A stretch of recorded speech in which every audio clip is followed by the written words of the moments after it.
Hey guys, I'm Eddie Otaku, and lately I've made some strange videos. So let's get back on track with a good old-fashioned tier list. Today I'll be ranking all 11-7 warlords. Don't ask me why there's 11-7.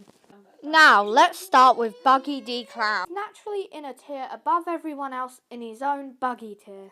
Whilst I'm half memeing, I must admit, this clown, literally, that Nami and Luffy dealt with before we were even at 100 episodes, is now a relevant character. To the point where he's now a Yonko and running one of the major organizations for the final saga in Cross Guild.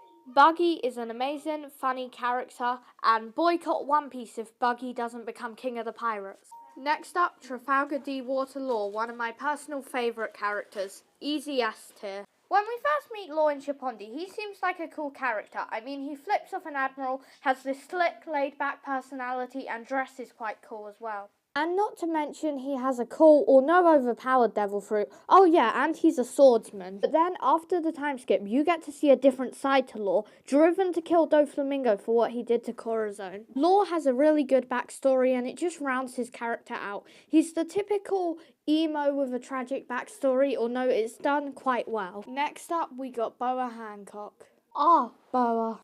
Boa. Boa. No, I'm loyal to Nico Robin. I'll be honest, I didn't like when she fell in love with Luffy. Now it's her only characteristic and it's really not good. Before that, she was a strong, independent woman with a cool devil fruit, and that was a nice breath of fresh air for shonen anime. Also has a snake, which is pretty cool, but all in all, now she only really gushes over Luffy, and it's kind of getting annoying. Although I did enjoy her in the recent chapter with Blackbeard and Kobe. I think I'll give her an A or B. Let's keep it B for now. Next up, Gecko Moria. B. Sorry, D. I don't think he's as bad as people say he is, but he's definitely not good either, and it doesn't help the fact that he's shaped like a certain male body part. I really want to see Gecko Moria in his prime when he was willing to take on Kaido, but now he's really lazy. And I get that's the point, but it's still annoying. I wouldn't say that he's bad per se, he's just kind of boring. Next up, Don Quixote Doflamingo. Easy S tier. We get to see Doflamingo's backstory and resonate with him and see why he's the way he is. Not to mention the fact that he cares for the Doflamingo family is a really nice touch. Not to mention he's exactly what a villain should be, pure and utter evil. Not to mention that he's got kind of a boring devil fruit that he uses in such creative ways. He was the first real threat that we felt after the time skip, where I was actually like, oh, can the Straw Hats beat him? And I also think he's the man marked by flames, since we never really see his eyes and the citizens were burning him in his backstory. Next up, Luffy's mum. I mean Sir Crocodile. A tier. I do think Doflamingo's better, but just because he's better does not mean Crocodile's bad. Crocodile is a really good villain. He dresses cool, acts cool, and has a cool Logia. He's basically a villain ripped straight from James Bond. His fight with Luffy is still one of the best in the series almost 800 chapters later, and I still rewatch it to this day. And he's got a poison hook. What more could you want? Next up, Blackbeard, who I'd probably put right next to Boa in B. Many people forget Blackbeard was a warlord since he was only in it for about 4 arcs and it was probably only a week in story. But I will admit, we've only scratched the surface with Blackbeard.